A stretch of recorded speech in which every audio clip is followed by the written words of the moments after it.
What is going on, everyone? Welcome back to TTP Sports, and the Phillies schedule was just revealed yesterday along with every other team in Major League Baseball. So yesterday on MLB Network, they revealed each series for each team and who they're going to be facing through this shortened 60-game season.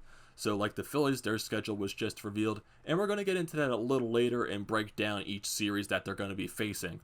But in regards to other news facing the Phillies, so Aaron Nola, we thought at first he was on the COVID-19 injured list, but it was just revealed the past couple days ago that he tested negative for COVID-19, so he's able to come to Spring Training 2.0, or Summer Training 2.0 if you want to call it that, and he's able to pitch, participate in scrimmages, and practice, and get himself into shape for the shortened season for opening day on July 24th, which would be the Phillies' first game. And it's kind of weird saying opening day when you're at the end of July, basically, because we're so used to opening day being at that end of March, at the beginning of April. And it's going to be weird saying opening day on July 23rd, but I feel like it's going to be a little extra bit special just because we've had this long stoppage period of no sports and just nothing to go with. So I feel like this opening day is going to be extra special because it's going to be the start of sports coming back. So you get baseball coming back on July 23rd, and then you're going to get at the end of the month, at the start of August, when the NBA starts up again and the NHL starts up again. So it's going to be a nice time around the end of July to start watching sports again. Just sit back and relax and enjoy your teams playing. It's going to be a fun time. But in regards to other news for people that are on the COVID-19 list for the Philadelphia Phillies, so Tommy Hunter, Scott Kingery, they have both tested positive for COVID-19. So they're going to be in their quarantine until they test negative. And then for Adam Haseley, he was also on that COVID-19 list, but at first his test results came back, I think, a little bit messed up. So they had to take his test over again, and he tested negative, so he's able to participate in Spring Training 2.0, which is nice to see. In regards to other players that are on the COVID-19 injured list, nothing has really come out. Really, in regards to like players on the roster that are questionable to be playing this year, because they could have the choice to opt out, just so they can keep their family safe and themselves safe.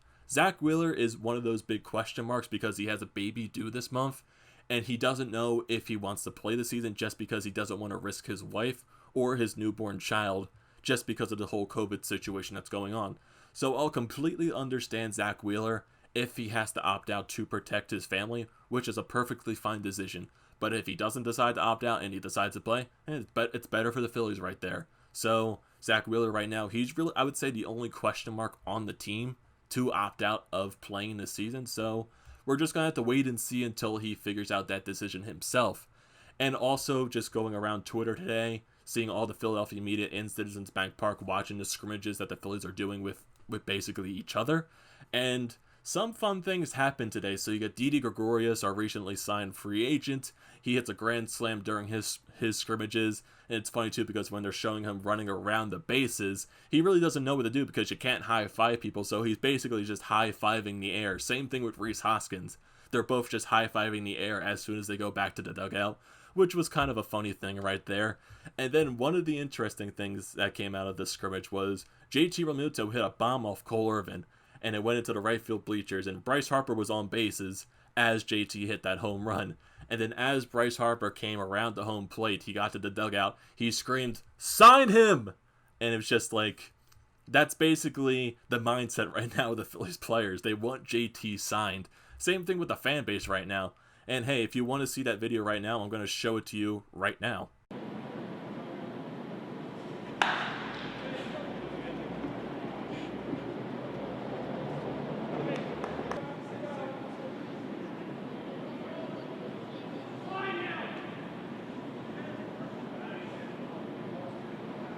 And you know what? I like seeing that from Bryce Harper. I like that he is showcasing that he wants the team to sign JT Realmuto. And that's basically the mindset right now, just with the fan base, with the entire team. They love JT, they want him signed, they want him locked up, and they want him on the team for the foreseeable future. So hopefully something gets done in the near future with JT and his contract, but you're basically, for that, you're just going to have to wait and see. I want him signed as badly as everyone else, but I'm going to be patient with this. I'm going to just let it play through, let it see what happens, and hopefully the discussions come back up, and hopefully to turn out into a positive thing. So that's really it for the Phillies news today. and I hope you liked seeing that video of Bryce Harper because it was just fun. It was fun to see. So let's talk about this schedule.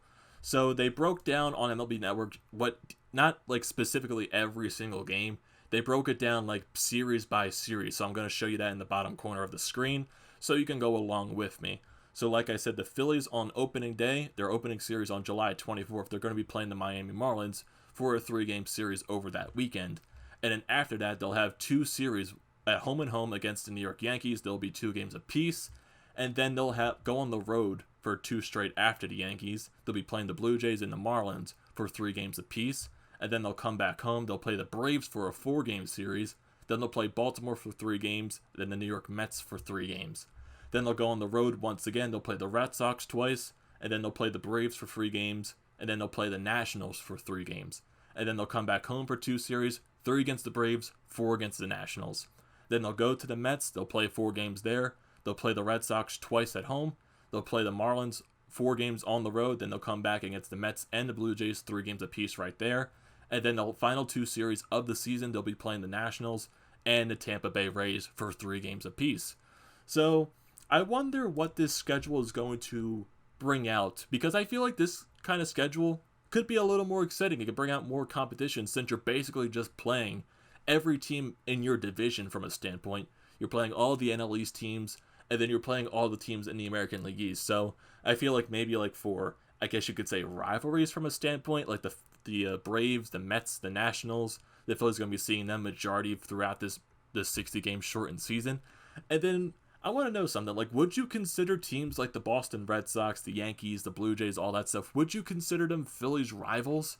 Since, like, more so I would consider a team in the AL East like Boston more of a rival than the Yankees, just because I feel like the Phillies play Boston more consistently than the Yankees. Like, it's more on a year-to-year basis they play Boston more than the Yankees. Because it feels like every other year, every other 2 years they'll play the Yankees, but it feels like every single season there's at least 1 or 2 series against the Boston Red Sox. Same thing with the Toronto Blue Jays. It feels like they play them more than the New York Yankees. So would you consider the Toronto Blue Jays more of a rival than the Yankees? Or would you just consider the Yankees a rival just because it's the Philadelphia-New York rivalry? Same thing with Boston, because it's the Boston-Philadelphia rivalry. Would you consider that more of a rivalry right there? And, like, what do you think from this season? Like, how do you think it's going to turn out for the Phillies? Like, do you like the way it's set up? Do you like the way that... Because I know with the timing for each game is going to be different. There's going to be some 6 o'clock games, some 7 o'clock games, 3 o'clocks, 1 o'clocks. It's going to be different all throughout the board. But I feel like this is going to be more of an entertaining season, just because you're facing more teams in your division. That means every single game is going to matter, especially because it's 60 games and the season is so short. So every game's going to matter, every win's going to matter, just because who can creep up and win that division. Because honestly, if a team gets hot at the beginning of the season and they manage to carry that, because you can carry a hot streak at least, I would say, through maybe like 15, 30 games into the season, you can be hot and be in a really good spot to possibly be close to a wild card, maybe even win the division.